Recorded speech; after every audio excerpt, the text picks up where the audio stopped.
The wind cut across Cinder Ridge with a dry metallic hiss, the kind Jonah Ricks never trusted. He had just parked beside the abandoned depot when Ranger, his Malinois, went rigid in the passenger seat ears, knifing toward the dark hillside.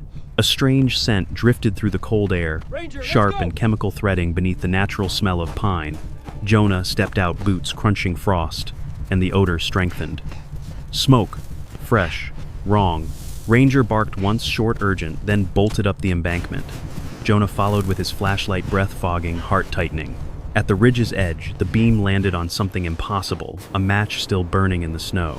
Jonah knelt, letting the faint heat from the dying flame brush his glove. No footprints, no tire tracks.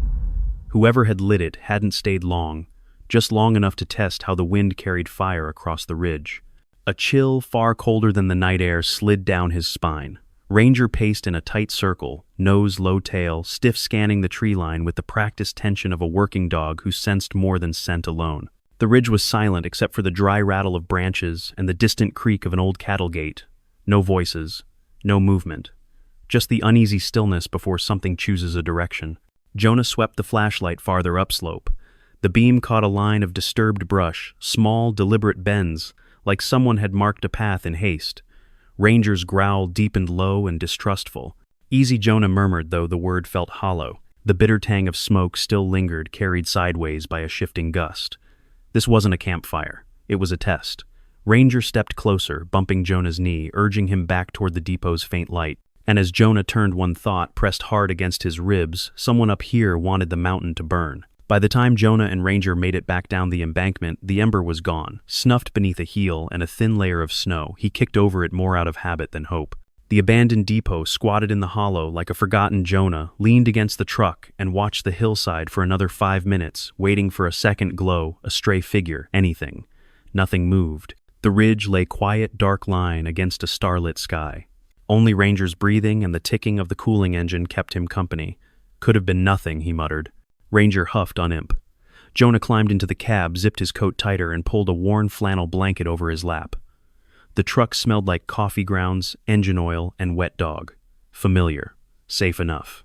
He locked the doors out of habit more than fear, then cracked the window an inch so he could keep smelling the night. Smoke still threaded the air. Faint, but there. He closed his eyes and tried to sort it the way they'd taught him years ago. Fuel-type moisture, wind carry. It wasn't chimney smoke, too harsh, too clean. Like brand-new gasoline laid across his chest tightened. Heat, then screaming, then a rush of wind in his memory. The village lane, the way fire had crawled sideways up walls, and then leapt as if it had been waiting. Ranger shifted in the bedclothes, scraping lightly. The sound tugged him back into the cab, into the present, into the small town that hadn't asked for him and didn't owe him anything. Just one night, Jonah told himself. In and out. Job somewhere south, maybe. The wind rattled the depot's loose metal sign. Somewhere a distant bell tolled faint off-key drifting from the direction of town. Ranger's head popped over the side of the truck bed, ears forward. All right, Jonah thought. If the mountain was going to burn, it hadn't started yet. And in the morning, someone around here would know whether a strange man and a working dog could earn a day's pay. He slept in. Dawn came thin and colorless, unraveling over the peaks. Frost had stitched the grass around the depot in silver threads. Jonah rubbed feeling back into his fingers, started the truck, and listened to the engine cough awake. Ranger dropped down beside the driver's door before Jonah even opened it, ready for orders. His coat, a tight blend of tan and black, held a faint shimmer of frost. His eyes were bright focused, always a little ahead of wherever Jonah stood. "You're too awake for this hour," Jonah said. Ranger tilted his head, then nudged Jonah's hand toward the road that led into town. Cinder Ridge woke slowly. A handful of houses hunched along the main street, their roofs shouldering last night's frost. A single stoplight blinked yellow over an empty intersection. The grocery store looked like it hadn't changed since the 80s. Across from it, a squat brick building with a crooked steeple announced itself as Cinder Ridge Community. Church letters fading, but still stubbornly there. Next to the church, in the basement windows, warm light glowed. Jonah eased the truck to a stop, watched steam plume from vents, and read the small plastic sign on the lawn, Community Breakfast. All welcome. The dog straightened as soon as Jonah clipped the last buckle posture, changing from passenger to partner. Inside the church basement, the air was thick with coffee and pancake syrup. Folding tables lined the walls, holding trays of eggs, potatoes, and donated bread. People moved in a slow circuit farm, boots and flannel work jackets and knit hats, murmured greetings and the occasional bark of laughter. Conversation dipped when Jonah entered. That was normal. A new face always bent sound around it. His height, the worn military jacket, the dog at heel, none of it helped him blend. He kept his gaze steady, not challenging, not apologizing. Ranger stayed glued to his side head level with Jonah's hip ignoring the smells and hands that hovered wanting to touch. "You two passing through or putting down roots," a voice called. "An old passing through," Jonah said. "Just looking for work for the day." "Maybe two," the woman snorted. "Work we got. Days we got. Men who stay." She tilted her head. "Short supply." Ranger flicked an ear at her tone, then sniffed the air near the table. She glanced down at him, and her stern mouth softened. "Well, at least one of you looks reliable," she said. "Name's Agnes Corbett. I used to keep this town's paperwork from drowning in dust." Jonah managed a half smile. "Jonah Ricks. This is Ranger." "Ricks," she repeated, tasting the name. "You eat, sometimes," he said. "Not good enough. Plate up, first talk after." There was no arguing with that voice. He took a plate, slid down the line, let a volunteer spoon eggs and potatoes onto it. People went back to their own conversations, curiosity easing into background noise. He sat at a corner table with his back to the cinderblock wall. Old habit. Ranger settled on the floor, facing the doorway, eyes scanning, but his body relaxed when Agnes shuffled over with her own plate and a mug of tea. "You don't like crowds," she said, sitting without asking. "Crowds are fine," Jonah replied. "Stampedes less so." She stirred her tea. "Army," he nodded once. She didn't ask where or when, didn't ask the questions that led to answers he didn't have words for. Instead, she cut her pancakes into neat small squares and ate a few bites before speaking again. "That dog of yours," she said, "knows how to read a room." Ranger was watching a child who dropped a fork, gauging whether he needed to move. When the kid laughed and picked it up himself, Ranger went back to scanning the doorway. "He looks for exits," Agnes said softly. "Same as you." Jonah chewed, swallowed, and set his fork down. "You always this direct with strangers, only the ones God drops in my basement with frost on their eyebrows." She sipped her tea. "You said you're looking for work." "What kind?" "Whatever still stands long enough to pay," he said. "Carpentry, wiring, small engines. I know my way around old buildings if they're not too far gone. We specialize in too far gone around here." Agnes watched him over the rim of her mug. "My house leaks in 16 different places. Porch is half crooked. The attic window whistles like a banshee. Church bell tower's worse. The ridge wind gets into everything." He thought of last night, of the ember on the hillside, and the way the wind had run its fingers through the smoke. "I can look at the tower," Jonah said. "If someone can spot me a ladder." Agnes smiled for the first time, a small, quick thing. "We can spot you more than that. There's a room above my kitchen. Bare but dry. Has a bed if you don't mind, springs that creak louder than I do." "You don't know me," he said. "I know you climbed out of a truck with a working dog and didn't flinch when folks stared," she answered. "That's more resume than half the men in this county." Ranger glanced up at her voice, ears perked. She reached down and scratched his neck without asking fingers, finding the spot that made his eyes half close. "You got somewhere else to be," she added. He thought of the map folded in his glove box. A red line winding vaguely south, not toward anyone, just away from places already passed through. He thought of the empty passenger seats the nights parked under, overpasses the mornings, waking with his boots still on. "No," he said finally, "not today." "Good," Agnes replied, as if he'd just confirmed something she'd already told God about. "Finish your eggs. Then you and that dog of yours can come see what the ridge has left to fix." Ranger thumped his tail once like a vote. Jonah picked up his fork again, though his appetite had suddenly tangled with something else. A tug in his chest, a feeling he didn't name. From the small basement window he could see a slice of the hillside. Frost was melting, dripping down old fence posts. The trees above the depot stood still. No smoke, no glow, just a line of dark trunks and pale sky. Still, the memory of that smoldering match sat in the back of his mind like a stone. Maybe there was work here after all, not the kind he'd been looking for, the kind that had teeth. Ranger lifted his head and stared toward the far wall, ears pricked. Upstairs, faint through the floor, a bell began to ring off-key, insistent, like something in the bones of the building had just remembered it was supposed to call people to attention. And Jonah couldn't shake the feeling that the ridge was answering back. Inside warmth welcomed them like an old quilt. The house smelled of pine cleaner, lavender, and something Jonah hadn't smelled in a long time, freshly baked bread cooling on a counter. Lace curtains softened the morning light. A narrow hallway led to a small kitchen with cracked tile and mismatched pots, stacked neatly on open shelves. "This is the room," Agnes said, pointing to a steep wooden staircase that climbed toward the attic. "It complains, but it holds." Jonah ducked his head and followed her up. Ranger waited at the bottom until Jonah tapped the first step permission. Granted, then trotted behind them, paw's quiet tail brushing the banister. The attic was small but clean. A single iron bed-patched quilt folded neatly. A round window looked out over the ridge. The glass had a thin crack in it shaped like a lightning fork. A dresser held a Bible, a hand-carved bird, and a chipped mug of pencils. Jonah dropped his backpack beside the bed. "You sure you want a stranger up here?" Agnes shrugged. "World's full of strangers. Most of them need a warm bed more than they admit." Then she added softer, "Besides, God wouldn't have sent you to my door with a dog who checks every corner like a guardian angel with paws." Jonah didn't argue. He only nodded, setting his jacket on the chair. Ranger circled once, then flopped onto the rug, satisfied the attic had no threats. "That bell tower," Agnes said, descending the stairs. "Town doesn't see many new faces," Agnes said. "Folks work hard, but half are packing up. Ridge used to have families, real ones. Kids playing in the creek, picnics by the overlook. Then the companies came promising bigger futures and smaller routes." Jonah chewed slowly. The apple jam tasted like autumn mornings and quiet Sundays. "You stayed." "Somebody had to protect the paperwork," she said with a wink. Then her tone softened. "Truth is, the ridge keeps me. That land has memories longer than any of us." Jonah glanced toward the window.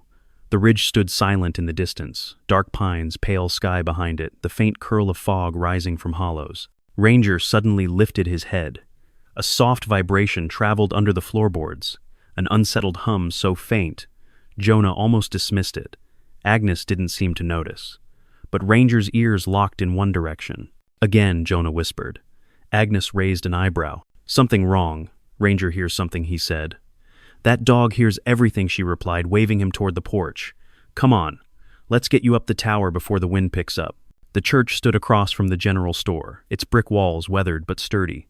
A wooden ramp led up to the side entrance. The bell tower rose above it, narrow, and leaning slightly as if mimicking Agnes's house. The inside smelled of dust, candle wax, and old hymnals. The ladder to the tower was bolted to the wall, wooden rungs polished smooth by decades of hands. Jonah tested the first rung. Solid, he climbed halfway before looking down. Agnes called up, "If it creaks loud enough to scare you, come back down. I'm too old to scrape you off the floor." Ranger stood at the base, staring upward, ears sharp and alert. Jonah reached the top landing, pushed the small hatch open, and stepped into the tower's cramped interior. Light filtered through warped slats. The bell sat in its iron frame, dust coating its rim. The rope hung frayed, tied off in a knot someone had given up on. He ran his hand along the beam. Old wood, dense, dry, splintering at the edges. The kind of material he knew well. He knelt beside a warped floorboard and pressed lightly. It shifted. The sound was small, but Ranger reacted below one sharp bark, then silence. "Something up there," Agnes called. "Loose boards." "Might leak in the next storm," Jonah answered, though he wasn't thinking about leaks. He pried the board carefully using a flathead he kept in his back pocket. Beneath it, dust rose like gray breath, and something else. A corner of paper. Browned. Crinkled. He lifted it out. A map. Hand-drawn, folded tightly, lines inked with care. Beside it, tucked deeper the edge of a metal box. Not modern. Handcrafted. Heavy. Jonah exhaled through his teeth. This wasn't forgotten maintenance. This was a hiding place. Ranger barked again, short, low, almost a warning. Jonah scanned the tower through the slats. A breeze whispered through the frame, carrying the faint scent of pine, and something else he couldn't place. He replaced the board gently and descended the ladder. Agnes watched him with eyes sharper than glass. "The tower got secrets." "Yes," he said. "Looks that way." She nodded slowly, as if she'd expected that, as if she'd been waiting years for someone to confirm it. "Then we'd better show you the rest," she said. "Rest." She pointed toward the ridge. "This town's built on stories, Jonah Ricks. Most people forgot the old ones. But the land didn't." Jonah's pulse tightened. Ranger stood beside him, tail still gaze fixed on the distant trees. And Jonah knew whatever he'd stumbled into last night hadn't been an accident. Something up there wanted attention. Something had been waiting. The wind, sharpened by midday, cutting down the valley in cold bursts that carried the smell of distant pine resin and faint wood smoke. Clouds thickened above the ridge, drifting low as if eavesdropping on the ground beneath them. Jonah walked beside Agnes along the narrow path behind the church ranger, trotting ahead with his usual soldier's vigilance, nose down, ears swiveling at every shift in the air. They reached Agnes's backyard, where an old shed sagged against a weather-beaten fence.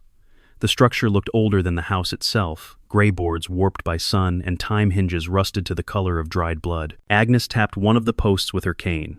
This thing survived 3 storms and 1 drunk neighbor backing into it. But the lock's been sticking since October. Jonah knelt to examine it. The padlock was vintage iron with brass rivets older than any hardware sold today. But something made him pause. A faint, unfamiliar scent, sharp chemical, out of place. Ranger froze behind him, tail-stiff body angling sideways, alert posture but not aggressive. He lowered his nose and sniffed once, twice, then pressed his paw gently against the soil near the shed. Jonah frowned. "What is it, boy?" Ranger pawed again, more insistently. Agnes leaned closer. "Something wrong," he shook his head slowly. "Something spilled here, recently." He brushed aside a thin layer of dirt. Beneath it, a dark stain spread across the packed earth, still damp. Jonah brought his hand close, not touching, just letting the scent reach him. Gasoline. His stomach clenched. Agnes watched his expression shift. "You found something." "Yeah," Jonah said quietly. "Someone tried to burn this. Or wanted to." Her face didn't change much. She simply exhaled a slow release of breath. "I knew it." Jonah's eyes snapped to hers. "You knew." "Not with proof," she murmured. "But someone's been meddling around here. I felt it. Drawers off by an inch." Papers shifted, the ridge humming at night like a warning. She tapped her cane once. "And you don't reach this age by ignoring warnings." Jonah reached for the shed door. The hinges groaned under his hand. Ranger stepped back as if preparing for something to jump out. Inside was dim, dusty. Old tools hung from a pegboard handsaw, rusted wrenches, a lantern with a cracked chimney. Bags of soil lay stacked against the wall. An old radio sat on a shelf half buried beneath newspapers, yellowed with time. Jonah stepped in and scanned the floor. No footprints. Agnes steadied herself at the doorway, her expression unreadable. "You understand now, don't you?" Jonah swallowed. "This wasn't an accident." "No," she said softly. "It never is." He turned toward her. "Why would anyone want to destroy your house?" Agnes's gaze drifted up the hill toward the ridgeline. "Because people want land more than they want neighbors. And this valley is worth more to some men dead and cleared than alive and stubborn." Jonah straightened. "Corbett," he called, waving like a neighbor who'd dropped by with pie instead of paperwork. "And you must be the new handyman." Agnes's jaw tightened. "Kincaid." Jonah recognized the name instantly. Reed Kincaid, the developer. The one notorious for revitalization projects that often left locals displaced and land swallowed by glassfront resorts. Kincaid extended a hand. Jonah kept his own in his pocket. "Ah," Kincaid said lightly. "One of those." He withdrew his hand without offense. "That's fine. I get it. Folks here run cautious." Agnes stepped forward. "What do you want?" "Only to check on you," Kincaid said, the corners of his smile sharpening. "Make sure the ridge properties are still safe. You know how old wiring and dry walls can be?" He glanced meaningfully toward the shed. "Fire hazards can be unpredictable." Jonah felt his temper pinch. "Funny you mention fire." Kincaid's smile cooled. "And you are someone who saw gasoline under your shed," Jonah said evenly. Kincaid tilted his head. "Is that so old fuel cans leak, son?" These didn't. A flicker of annoyance crossed Kincaid's eyes, gone almost instantly. "Well, if there's a safety concern, I'm sure the county inspector would want to know." He tapped something on his phone. "In fact, he should be arriving any minute. Routine checks, nothing personal." Ranger stepped forward, half an inch low posture, but controlled. Kincaid chuckled softly. "We'll see." A second vehicle, this one county issued, rolled up the drive. A man with a clipboard stepped out, blinking at the scene. "Inspector Hale," Kincaid said, placing a hand on the man's shoulder. "Just in time. I'm concerned about possible combustion risks." Jonah's jaw tightened. Ranger pressed closer to his leg. Hale cleared his throat. "Miss Corbett, I'll need to evaluate the structure. There've been reports." "What reports?" Jonah asked. Hale adjusted his glasses nervously. "Anonymous, but multiple. And the county takes fire threats seriously, especially with the ridge drying early this year." Kincaid spread his hands. "See, I'm trying to help." Agnes's voice sharpened. "Reed, you wouldn't know help if it bit you." Jonah saw the shift in Hale's eyes, pity mixed with procedure. "I'm sorry, Mrs. Corbett." If the report stands, your home will be marked pending hazard assessment. No occupancy until repairs are made. Jonah stepped in. She had no fire threat until someone created one. Hale paused. Are you making an accusation, sir? Jonah met his eyes. Calm, steady. I'm saying I know what arson prep looks like. Something cold flickered behind Kincaid's polite facade. Hale sighed. For now I have to tag the property. He reached into his bag for a bright red sticker. Agnes looked at Jonah. For a heartbeat he saw something fear, anger, defiance, but she hid it fast behind her usual steadiness. Kincaid blinked. Just once. Jonah held his stare. You didn't hide it well. Kincaid recovered his mask. If someone's lighting fires up there, they must be dealt with. For everyone's safety. Jonah frowned. Especially yours, Kincaid didn't answer. The inspector finished tagging the porch and stepped back. I'll file this today. A formal hearing scheduled for Friday. 10 days to resolve safety issues or vacate. Kincaid clapped Hale on the back. Perfect. Thank you. He turned to Agnes. Until then, stay warm. I'll send over a relocation voucher. Agnes lifted her cane. You send anything of yours onto my porch, read Kincaid, and I'll bury it in the compost. Kincaid laughed, but his eyes never warmed. Have a good afternoon. He walked to his truck, started the engine, and rolled slowly down the drive, tires crunching gravel. Exhaust curling into the cold air like a threat with no need to hide itself. Jonah watched until the truck disappeared beyond the bend. Agnes leaned on her cane. Her hand trembled. You shouldn't have confronted him, she whispered. Jonah looked down at Ranger, whose ears were still pinned, body still taut. Someone has to, Jonah said. Agnes shook her head slowly. You don't understand. This man doesn't lose. He takes. Jonah stared at the red sticker on her porch. Pending hazard evaluation. The bright color bled harshly against the faded wood, and whoever was testing fire on the ridge didn't know he'd brought a dog who could smell danger before it had a name. The red sticker on Agnes's porch looked almost fluorescent in the early afternoon light, glaring against the weathered wood like an accusation. Jonah watched it flap in the wind, the adhesive corners already lifting from the cold. Agnes stood beside him, chin high, breath steady. They think an old woman won't fight, she said. Happens all the time. Jonah murmured, not while I'm here. Agnes gave a small, unreadable smile, part gratitude, part warning, and headed inside. Ranger followed Jonah down the porch steps, glancing over his shoulder every few seconds, ears swiveling with each shift of the wind. Jonah crouched beside the dog. Where did you pick up that scent earlier? He whispered. Ranger turned his head toward the side yard, trotted forward, then stopped abruptly, like hitting an invisible threshold. He sniffed the dirt along the house's foundation, then moved toward the stacked firewood. Jonah brushed aside logs with a gloved hand. A few pieces were damp. Not from snow, there'd been none this morning. He leaned closer. The faint chemical bite lingered. Someone meant to burn this place, he murmured. Ranger's tail stiffened, alert, not fearful. He nudged the woodpile again, pushing a loose plank aside. Behind it, Jonah found it. A tiny sheen.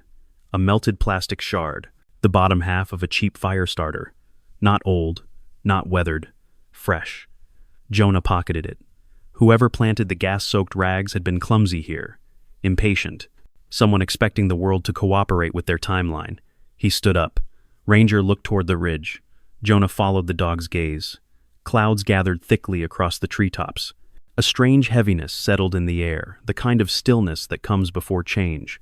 Jonah had felt that same pressure overseas seconds before explosions. Let's check the tower again, Jonah said. Ranger stepped into heel position without hesitation. Inside the church, the bell tower groaned under changing wind. The old beams creaked like arthritic limbs, stretching for the first time in years. Dust settled in thin sheets across the pews.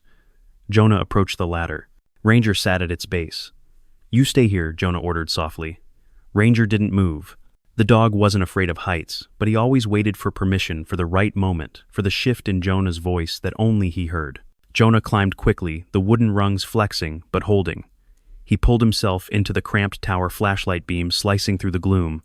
The loose board he'd discovered earlier seemed even more warped now, as though the wood itself had pushed the secret toward him. He pried it gently. The old map and metal box lay exactly where he'd left them, untouched but heavy with intent. Jonah lifted the map first. The paper, though brittle, carried deliberate ink lines, property borders, natural springs, terrain markings. Some lines were darker, fresher, added more recently than the rest. He angled the light. A faint notation near the ridge stood out. A single word, boundary. Below it, a symbol, a circle with 3 dots. He didn't recognize it, but Agnes might. He set the map aside and pulled the metal box free. Cold, heavy, edges worn smooth, no lock. Just a sliding lid stiff with rust. Jonah whispered, "What were you trying to protect, Agnes?" He thumbed through the documents. Legal language, land covenants, old signatures. Some pages dated nearly 70 years ago. This wasn't nostalgia. This was ownership, or defense against losing it. If these papers held legal weight, they could block anything Kincaid wanted to build. And Kincaid, Jonah suspected, knew that. Ranger barked from below, one sharp alert. Jonah leaned over the hatch. "What is it?" Ranger paced, then pressed his nose to the side door. Jonah slid down the ladder and opened the church's back entrance. Wind gusted in. Across the street, a white SUV idled at the curb. Black-tinted windows. Standard contractor plate. Jonah narrowed his eyes. The SUV didn't move, didn't honk, didn't roll down a window. Just waited. Ranger's growl rumbled low. Jonah didn't give the vehicle the satisfaction of a reaction. He shut the door and turned back toward the tower. Agnes sat at her kitchen table, balancing a pencil between her fingers as she reviewed a coupon newspaper. She looked up as Jonah entered. "That face tells me you found more than a loose board," she said. Jonah placed the metal box gently on the table. Agnes's breath caught. "I haven't seen that in 40 years. "You hid it?" Jonah asked. "No." She tapped the lid. "We did. The whole town. Back when Cinder Ridge fought off the first company that wanted to carve up the valley, we drafted a covenant, promised to hold the ridge in common trust. Why isn't it filed?" Her eyes dimmed. "Because the vote fell apart. Folks got scared. Some left. Some changed sides. By the time I brought these papers to the county office, someone had stolen the filing receipt before it went official. Kincaid." "No," she said quietly. "This was long before him. But men like him grow from the roots left behind." Ranger whined softly and nudged Agnes's knee. She stroked his head. "The originals." Her voice thinned. "They were kept by the pastor. And when the vote failed, he tucked them away, somewhere safe, somewhere high." Jonah felt the room tilt. High Agnes nodded. He said, "If the valley forgets, the bell won't." Jonah exhaled. "The tower." "Yes," Agnes whispered. "But if you only found drafts up there, someone else found the real ones first." Ranger's ears pricked sharply, body tightening like a bowstring. A sound rolled through the house. A single thud. The gasoline-soaked rags were gone. Everyone. And on the wall, scratched into the dust with a glove or sleeve, were 3 letters. FRI. Agnes paled. The hearing. Friday. Jonah stared at the letters until the meaning settled like a weight across his ribs. This wasn't random sabotage. It wasn't clumsy. It wasn't impatience. It was a countdown. Ranger growled softly at the doorway, eyes fixed on the ridge. "The mountain," Jonah whispered. "They're setting up something bigger." Agnes steadied herself against the doorframe. "Jonah, what do we do?" He closed the shed door, jaw set. "We start pulling this town back together," he said. "Before someone decides fire is easier than votes." Ranger pressed against his leg, and for the first time, Jonah didn't feel like he was standing on borrowed land. He felt like he was standing on ground he was meant to protect. Whoever had been here had been careful. Ranger sniffed at a pile of rags near the corner. Jonah followed and froze. The rags were soaked through. Gasoline again. Fresh. Too fresh. His pulse beat like a hammer in his throat. Someone had prepared these. Someone had planned to start a fire. And someone had been close, very close to Agnes's house. Ranger's growl vibrated the boards beneath them, low resonant, the kind he only made when the threat wasn't imagined but real. They were planning to remove the obstacle before it happened. Jonah sifted through the papers again, hoping for something they'd missed, a clue, a name, anything. But the drafts only confirmed what Agnes had said the originals were missing. Probably for decades. He rubbed the bridge of his nose. "Why hide the rags, then take them?" he murmured. "Why warn us at all?" Ranger lifted his head and bumped Jonah's knee as if urging him outside. "Yeah," Jonah whispered. "We need to see the ridge again." The air outside was cold, sharp, still holding the faint scent of gasoline from earlier. A thin fog crawled over the ground, gathering around the fence posts like low ghosts. Ranger trotted ahead, nose close to the earth. His steps shifted into a pattern Jonah recognized, triangulating scent, tracking direction, narrowing distance. The dog stopped abruptly at the corner of the yard. A small patch of disturbed soil showed where something had pressed down recently. A boot print, only partial, but deep. Too heavy for Agnes, too narrow for Hale, the inspector. Jonah crouched beside it. The tread was crisp, newer work boots, but not expensive. The kind bought by day laborers or hired crews. Ranger growled softly. Jonah followed his gaze. Up the road, a faint glow flickered behind the old auto garage, one of Kincaid's staging areas for equipment. Jonah's pulse tightened. "Good boy, let's go." They crossed the road quickly, staying in the shadows of the oaks. "No," Jonah said quietly. "Not this time." Hale exhaled. "Shame." He turned and walked down the road as if nothing had happened, but Jonah didn't miss the final detail. Hale never once asked what Jonah had seen inside the garage, as if he already knew. They returned to Agnes's house near dawn. Her lamp flicked on when she heard the door. "You were gone too long," she said, tightening her robe around her shoulders. Jonah recounted everything: Hale, the timer, the fuse wire. Agnes listened in silence, her expression aging by years with every word. "You're telling me," she said slowly, "the county inspector is helping Kincaid burn down property." "I'm telling you someone is," Jonah answered. "And Hale's in the wrong place at the wrong time too often." Agnes sank into her chair. "Jonah, he used to be a good man. People change," Jonah said, "and money changes them faster." Ranger lay nearby ears, swiveling. Agnes looked at Jonah's face, really looked reading something beneath his steady expression. "You've seen this before," she said softly. Jonah didn't respond. "Tell me," she said gently. He looked at the floor before answering. "In Afghanistan, there was a village. Small, quiet, like this place. A man planted a firebomb inside a mechanic shop hoping to blame another tribe. My unit responded. He swallowed. I smelled the fuel too late." Agnes's breath caught. "Jonah, we saved who we could," he said. "But that smell, that same chemical bite, I'll never forget it." Ranger nudged Jonah's leg, sensing the shift in his breathing. Agnes touched his hand lightly. "No wonder you reacted the way you did," he nodded once. "I won't let that happen here." "Then we need the originals," Agnes said. "The covenant pages. Without them, the hearing is a loss before it starts." "And if Hale or Kincaid already have them?" Jonah asked. Agnes shook her head. "Kincaid wants to erase the past. He'd burn them, not hide them." Jonah exhaled. "Then who would keep them?" Agnes stared toward the church. "The pastor had a grandson, Rowan Turner. He left town 20 years ago. Haven't seen him since." Jonah frowned. "Think he returned?" "No," Agnes whispered. "But someone else might have found where Rowan stored things. Those pages won't be out in the open." Ranger stood suddenly, ears sharp, alert posture. Jonah rose immediately. "What is it?" Ranger paced toward the living room window, staring at something outside. Jonah followed his gaze. A figure stood on the road, not moving, just watching. The same height and coat shape as Hale, but Jonah couldn't be certain in the half-light. When Jonah stepped onto the porch, the figure turned and disappeared into the fog, swallowed whole by the ridge's silence. Jonah's voice was low. "They're watching us now." Agnes steadied herself on the doorframe. "Jonah, if they're willing to burn land, they're willing to hurt people." "I know," he said. "That's why we move fast." He looked down at Ranger. "Find the scent again," Jonah whispered. Ranger pressed his nose to the ground and took off toward the church. Agnes called after him. "Where are you going?" "Back to the tower," Jonah said. "If the originals are still anywhere in this valley, Ranger will tell us."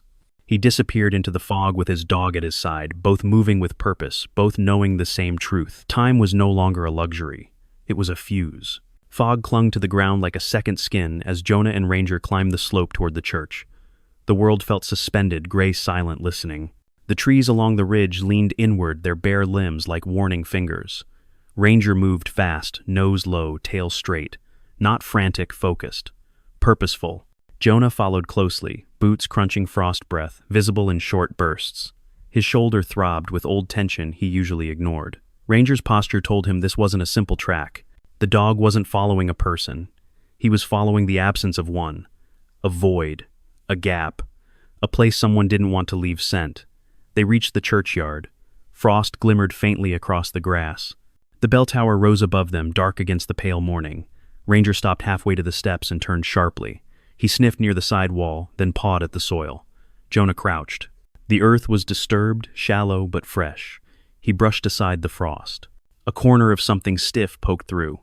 Paper, thick, coated for weather. Jonah eased it free. A map fragment.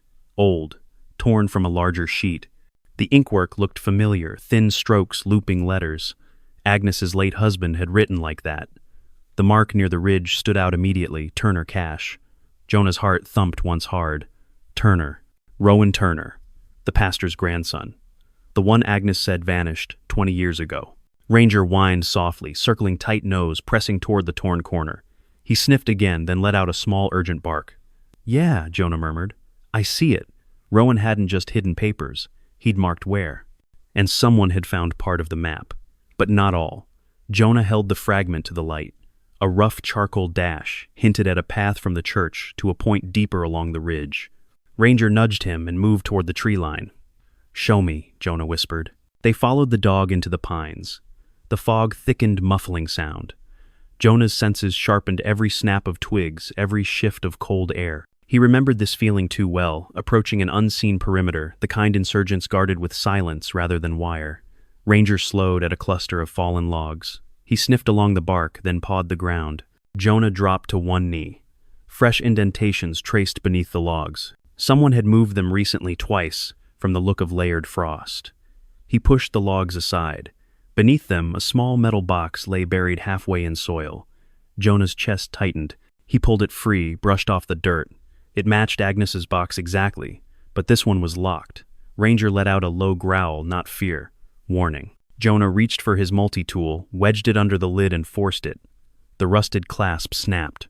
Inside lay 3 folded documents, a tarnished key, a leather tag stamped Ridge Trust Original, and on top, a note. Written hastily, edges frayed, the ink smeared. "If you're reading this, I couldn't make it back.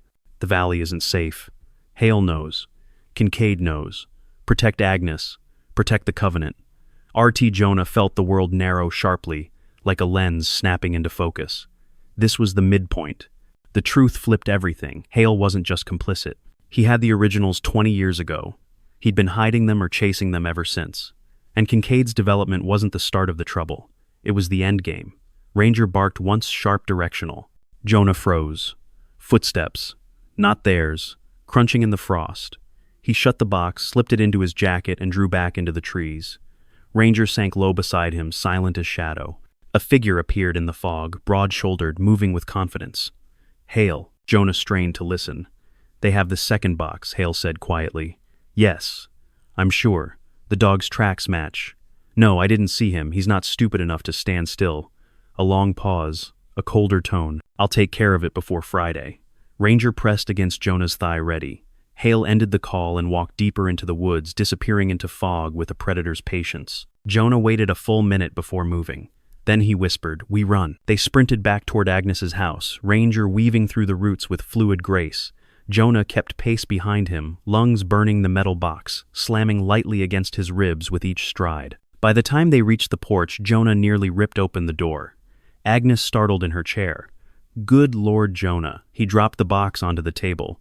She stared at it, breath faltering. Where Ranger found part of a map, Jonah said, still catching his breath. "Turner's cache. The originals were there. Hale knows. He's been looking for them." Agnes pressed a trembling hand to her lips. "Dear God." Jonah laid out the note, the key, the documents. "These prove the trust. They prove the land was never meant to be sold," he said quietly.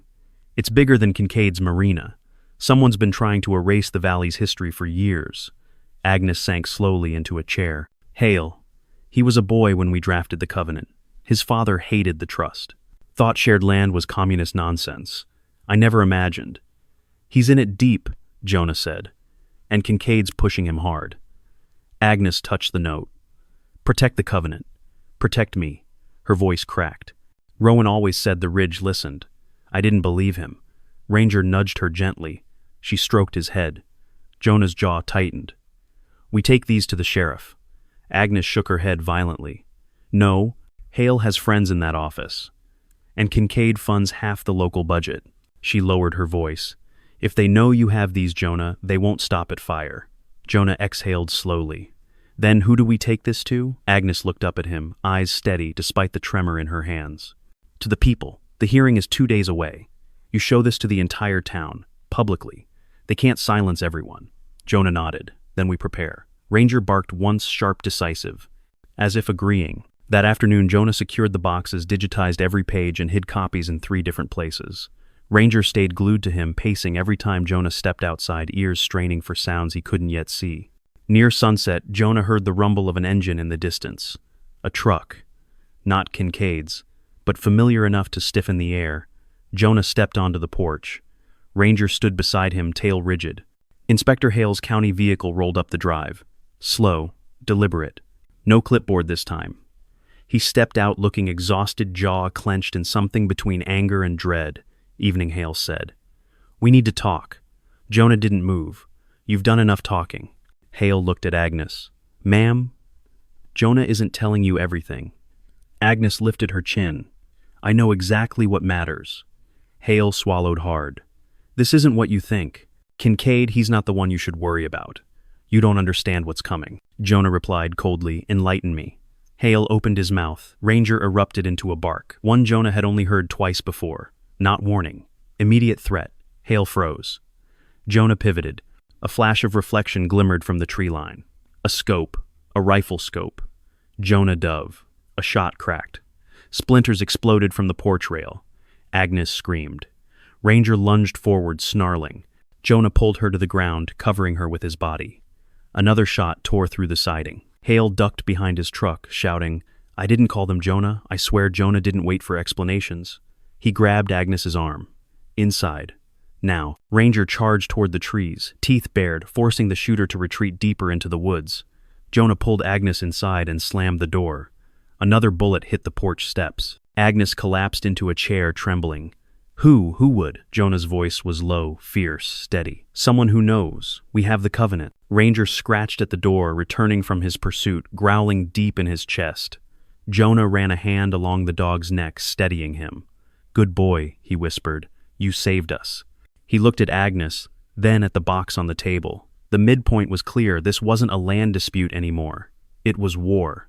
Silence settled over the house after the last shot, a deep ringing quiet that felt heavier than noise.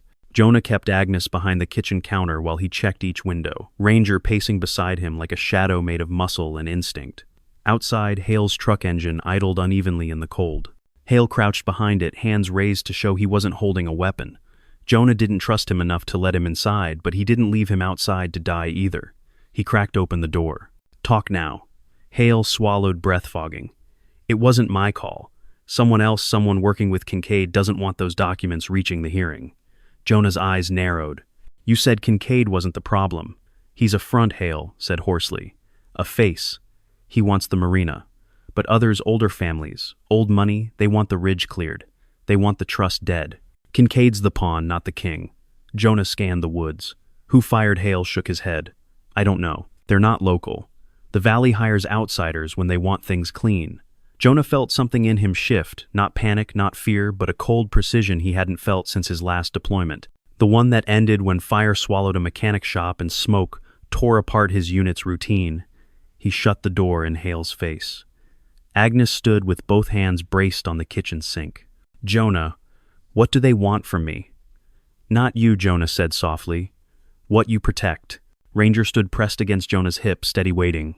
Jonah took a long breath. His reflection stared back at him in the window jaw, tight eyes shadowed a man who thought he'd buried the soldier he used to be. Agnes spoke again, voice cracking. "I never meant for you to get caught in this." Jonah turned to her. "You didn't. These people were already coming. You just weren't supposed to fight them alone." Her expression softened. Then another. From the backyard. Agnes froze. "That's not the wind." Jonah moved instantly, Ranger at his side. They stepped onto the porch. The air had changed again, warmer, unsettled. Behind the house, something clattered, metal hitting stone. Jonah rounded the corner. The shed door was open, wide open. He pulled Agnes back behind him. Ranger crept forward, posture low, silent as shadow. Inside the shed, sunlight filtered through the gaps, dust swirling like smoke. Jonah squinted. He didn't respond, but the silence answered for him. Agnes continued gently. "People who come here, they all carry something. But yours burns." Jonah let out a slow breath. There was a fire overseas. A man set it to force a feud, blame a rival village. We were slow to catch it. Too slow. A woman died. 2 boys. I smelled it before it happened. I knew that smell. But I didn't move fast enough. Agnes closed her eyes. "War is cruel, Jonah." "No," he said. "People are." And I let them down. Ranger placed his head on Jonah's knee, warm, grounding. Agnes spoke softly. Saving me today, saving this place. You think that isn't healing the wound you carry? Jonah's voice was barely a whisper. What if I fail again? Agnes smiled, not pity, not softness, but strength. Then you get back up. That's all any of us can do. Ranger let out a low, encouraging rumble. Jonah felt something settle, a weight shifting from pain to purpose. He stood. We're not running. We're bringing this to the hearing. Agnes nodded firmly. Good. Jonah grabbed the metal box, slung his pack over his shoulder. We need a safe place for tonight. Agnes frowned. Where the ranger station, Jonah said. Remote, reinforced, one road in, one out. Agnes nodded, and Hale Jonah thought for a long moment. He's coming. Agnes blinked. But I don't trust him, Jonah said. But I trust that he fears whoever fired that rifle. And fear keeps people honest. Ranger barked once agreement. Jonah stepped out onto the porch. Hale still crouched behind his truck, shivering. You want to live? Jonah asked quietly. Then you're coming with us. Hale swallowed hard. Where? Somewhere you can't be shot from a tree line. Hale nodded quickly. Yes, okay. Jonah helped Agnes into the back seat of Hale's truck, Ranger climbing in beside her, refusing to leave her side. They drove with headlights off until they reached the tree tunnel leading up to the ranger station. The building loomed out of the fog like an old soldier square, sturdy window bars reinforced. Jonah had helped the local warden patch it after last year's storm. He knew its weaknesses and strengths. He swept the interior with Ranger. Clear. Agnes settled into the main room with a blanket Hale sitting awkwardly across from her, looking like a man caught between confession and collapse. Jonah went to the generator room, checked the fuel line, the door locks, the air vents. Everything held. But something gnawed at him, an ache between the ribs, not fear, but anticipation. Friday was a day away. The hearing was the town's last chance, and someone was ready to burn the valley rather than let Agnes win. Jonah stepped outside. The fog clung to the trees. Ranger pressed against his leg ears high. Jonah whispered to the dog, "What do you hear?" Ranger angled his head toward the ridge. A faint metallic rattle carried on the wind like loose chain or unstable scaffolding. Not natural, not safe. Jonah scanned the slope. A line of fresh stakes angled down the ridge, thin, barely visible, recently hammered in. Fire breaks, guides, a controlled burn pattern. Ranger stiffened. Jonah's throat tightened. Kincaid's not planning a fire, he whispered. They're planning a wall of fire. He followed the stakes with his eyes down the ridge toward the valley, aiming straight for the town hall. They didn't want to fight the hearing. They wanted to make sure the hearing never happened. Ranger looked up at Jonah, teeth showing in a silent snarl. Jonah whispered the truth aloud, voice shaking with fury more than fear. They're going to light the ridge on Friday. The dog growled low and trembling. Jonah stood tall, breath steadying. We stopped them. Ranger pressed his shoulder against Jonah's leg, steady as a vow. Jonah turned back to the station, to Agnes, to the metal box of history, to the wounded inspector trying to redeem his own past. The dark night of the soul closed in. But a single truth cut through it like a blade. Jonah wasn't fighting for survival now. He was fighting for belonging, for a land choosing memory over money, for a woman who believed he was more than what the war took from him, and he was ready to burn before he let the valley burn. The ranger station felt smaller as the evening deepened, four walls refusing to stretch far enough to hold everything happening inside them. Agnes sat wrapped in a wool blanket near the heavy stove, her silhouette sharp in the orange glow. Hale paced near the window, removing his cap, only to wring it in his hands, guilt etched deep into the lines around his eyes. Jonah stood over the metal box, the covenant documents spread across the table, lantern light flickering over them. Ranger lay nearby, one paw extended, head resting against it, eyes always half open, listening even when he seemed still. This pattern of stakes, Jonah said, tapping the map he'd sketched on a torn envelope. It's deliberate. They're building a controlled burn funnel. The ridge slopes downward like a ramp. Once the fire catches the wind, we'll drag it straight toward town. Agnes leaned forward. Why burn the town to win a land dispute? Hale stopped pacing. He swallowed hard. Because if the town hall burns before the hearing, any ruling is delayed indefinitely. Meanwhile, emergency orders give the county authority to seize and clear hazardous land. He looked at Agnes like he'd swallowed a stone. Your land. Agnes's fingers trembled around her blanket. My house is my life. It's more than your house, Jonah said. It's the ridge. It's the history. It's everything they couldn't buy, so now they're trying to erase it. Agnes nodded slowly. Then we don't let them. Something old and resolute returned to her expression. Jonah turned to Hale. You're going to tell me exactly who's behind this. Hale rubbed his forehead. It's a committee. County supervisors. 2 old ranch families. Kincaid's just their public smile. They want the valley turned into a resort corridor. And the Ridge Trust Jonah pushed. Hale lowered his voice. They believe the trust was a mistake, that shared land means lost profit. They've been trying to dissolve it for decades. And you, Jonah's voice sharpened. Why help them? Hale stiffened. My father worked for the county. He hated the trust. Thought the ridge was wasted potential. When I joined the office, they expected me to follow his path. His voice cracked. I didn't see a way out. Jonah watched him closely. Ranger did the same, amber eyes unblinking. Then choose one now, Jonah said. Stand with your father's ghost or with the truth. Hale closed his eyes. When he opened them, they looked older, tired, but cleaner. I'll testify. At the hearing, I'll admit what I've done, but you have to keep that fire from lighting. If it starts, there's no undoing it. Jonah nodded once. It would have to be enough. Night settled like a thick wool blanket. Jonah zipped his coat and stepped outside. Ranger followed, staying close. The fog lifted in thin strips above the ground, and the moon pushed through in pale slivers. Jonah scanned the ridge. Somewhere up there, the firebreak stakes waited like rows of matches. Ranger stiffened, nose lifting. He sniffed the air once. Twice. 3 times the sequence Jonah recognized as certainty. You've got something, Jonah whispered. Ranger broke into a trot, weaving through brush toward the back of the station. Jonah followed, breath visible in white bursts. They reached the tree line. Ranger halted near a fallen log, then turned his head slowly left, right, assessing. He stepped into a clearing, planted his front paws firmly, and stared behind a cluster of rocks.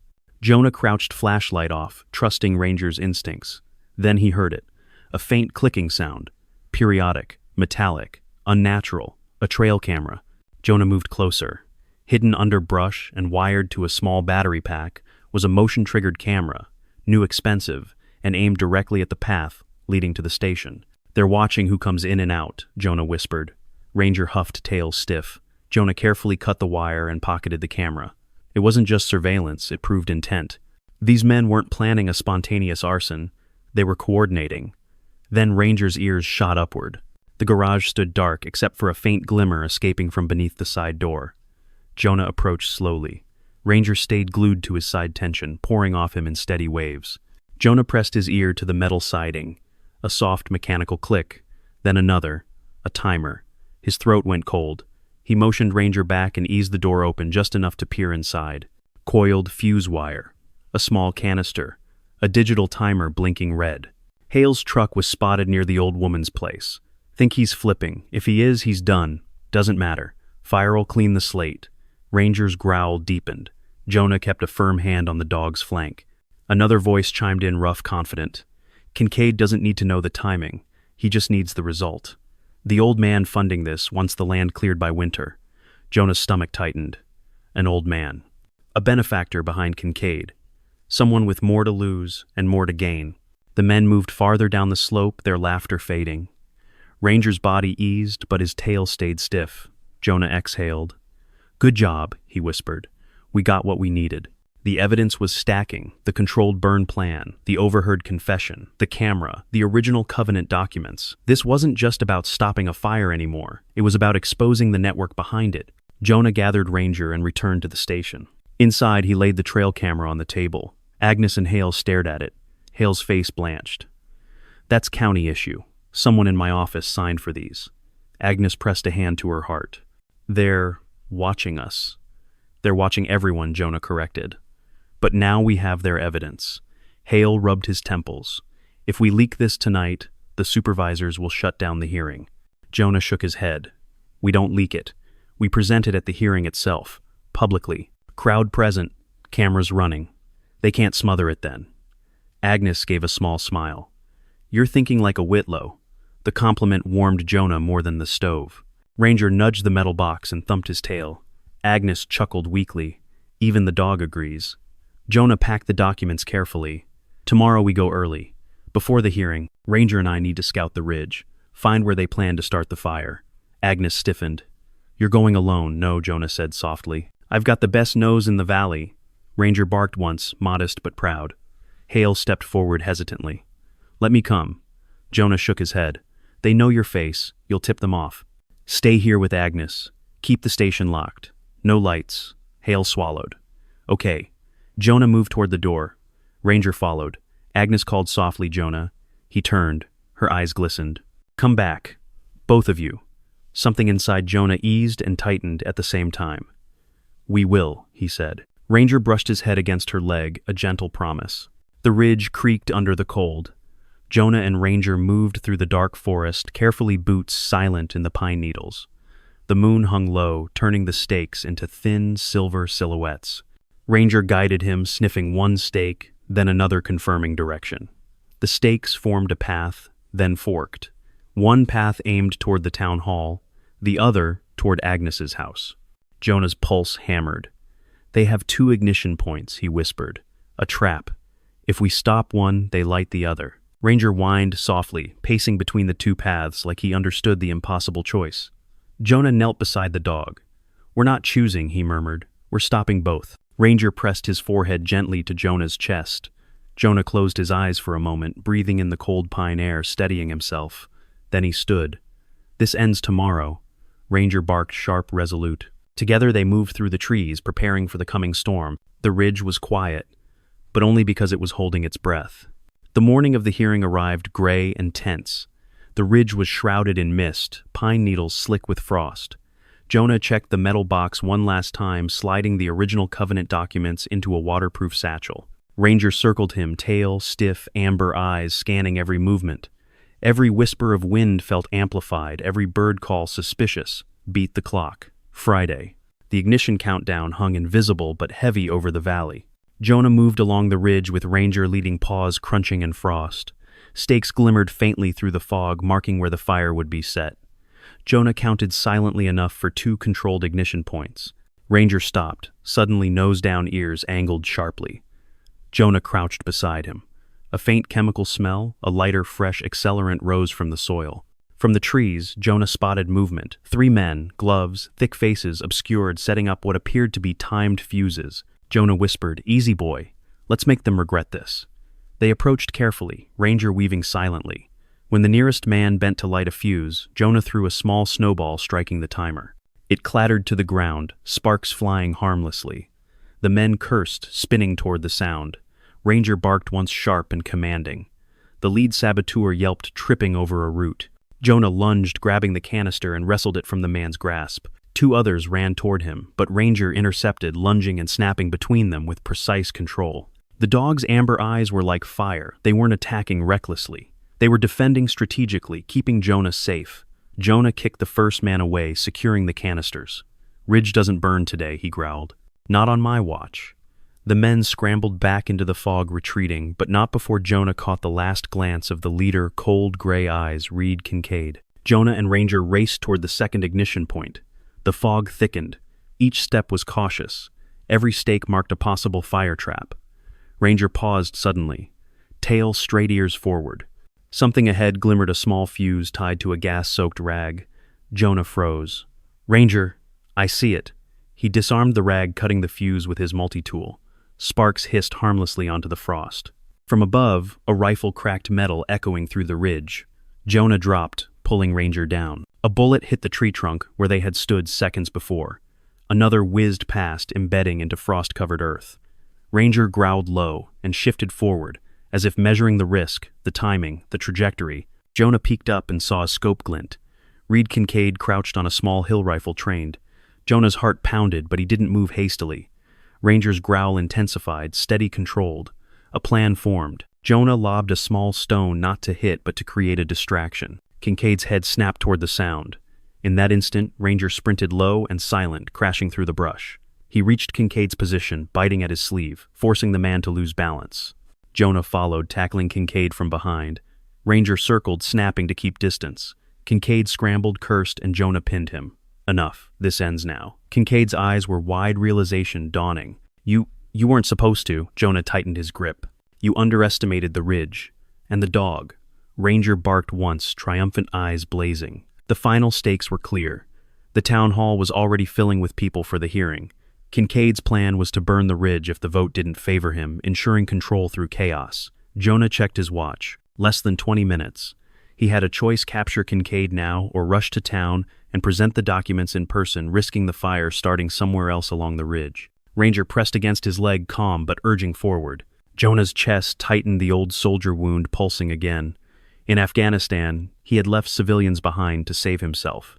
He would not do that here. He made the choice. Ranger, lead, he whispered.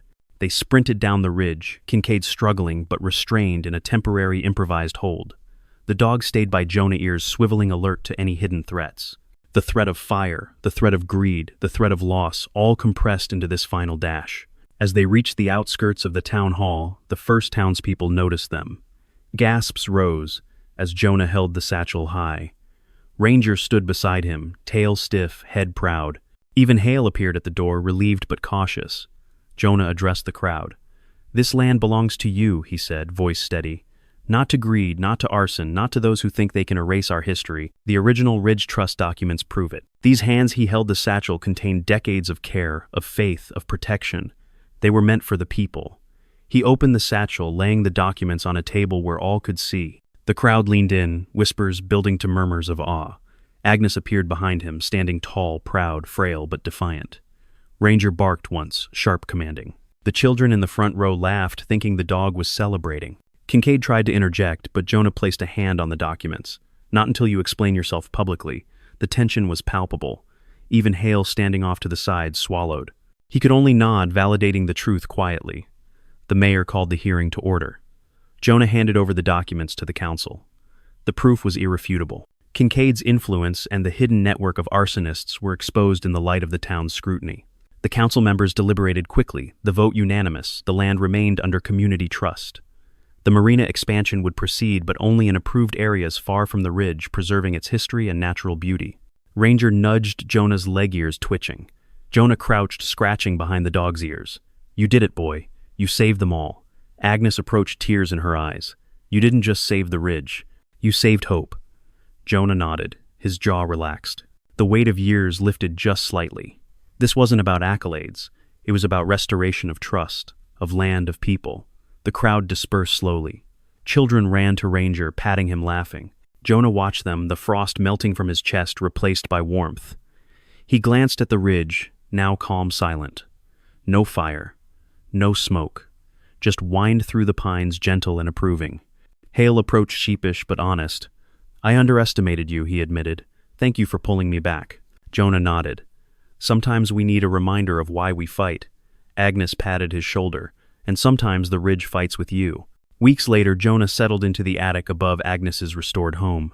Ranger stretched out on the floor, tail brushing the wood. The sun filtered through the wide windows, painting the room in gold and soft shadows. The Ridge Trust documents were archived safely in the town hall. The beacon tower rang its bell once a day, calling the town to remember its history and the courage of those who protected it. Jonah adjusted a photograph on the mantel, Agnes in her youth, holding the Covenant bundle. He looked at Ranger, the dog's amber eyes, calm but alert. The past was preserved, the present was safe, the future could grow. From the porch, the sound of children's laughter drifted up the hill. The ridge stood strong behind them, unbroken. And in the quiet moments, Jonah understood fully. Ranger had guided him. Agnes had trusted him. The town had witnessed it all. And he had finally found the belonging he never expected: purpose, community, and redemption. He leaned back in the chair, letting the warmth seep into his bones. Outside, the wind carried softly through the pines. Jonah smiled faintly. "We did it, boy," Ranger huffed approvingly. Some victories didn't come from strength alone. Some came from faith, vigilance, and the quiet courage to stand when everyone else had wavered. The ridge endured. So did they. And the wind, as it had always done, whispered its stories for those willing to listen. The frost had finally melted from the ridge, and spring whispered through Cinder Valley in soft green shoots and lilac buds. The sun rose pale but steady, painting the houses in warm cream and pine tones. Jonah stepped onto the porch of Agnes's restored home, the satchel of documents now safely locked away in the town hall. Ranger padded beside him, tail sweeping the boards like a metronome, ears flicking at every distant sound, still vigilant even in calm. Jonah breathed deeply, letting the scent of pine and fresh earth fill his lungs. The ridge behind them stood unbroken, silent but alive with history. He had fought for it. He had saved it. And in the process, he had saved a part of himself he thought had died in distant wars and burned out villages. Children's laughter floated from the town square below, mingling with the faint metallic chime of the restored beacon tower. Jonah watched, shoulders easing. People were planting new trees along the ridge, volunteers cleaning paths, sharing stories of Beatrice, Whitlow, Rowan Turner, and the brave hands that kept the land alive. It was ordinary life, yet extraordinary in its proof that care, memory, and courage could survive greed, fire, and fear. Agnes stepped onto the porch behind him, holding a steaming cup of tea. Her smile was quiet, gentle, carrying decades of wisdom and resilience. "You know," she said softly, "it's not just about the ridge.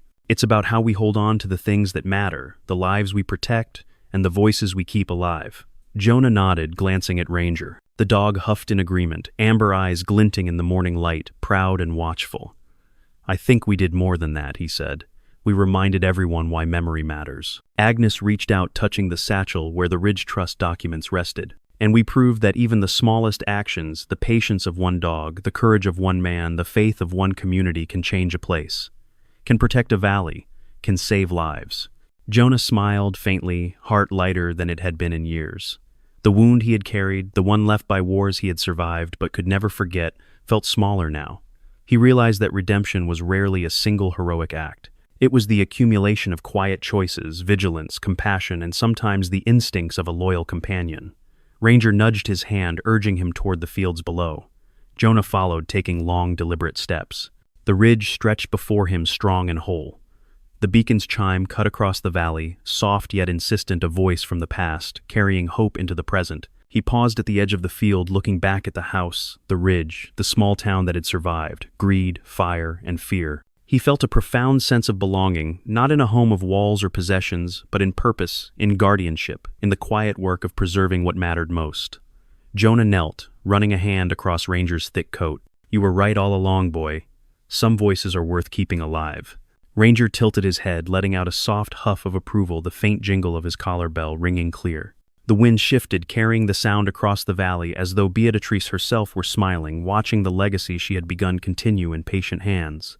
Jonah stood shoulders, square eyes toward the ridge and beyond. The valley lay calm, alive, with stories, whispers, and the steady pulse of ordinary miracles. Sometimes God doesn't send angels with wings. Sometimes he sends them with steady hearts, muddy boots, and a dog who listens to the wind. And in those moments, the world doesn't just survive, it remembers, it heals, and it believes again. Jonah exhaled, letting the quiet sink in. He had found more than victory. He had found home. Ranger thumped his tail, once the sound echoing like a soft drumbeat against the stillness of the morning. Jonah watched the ridge, knowing this was a peace earned, a redemption claimed, and a story that would carry forward with the wind. Some stories end quietly, others take root. And in the fields, in the wind, and in the faithful heart of a dog, this one would grow forever.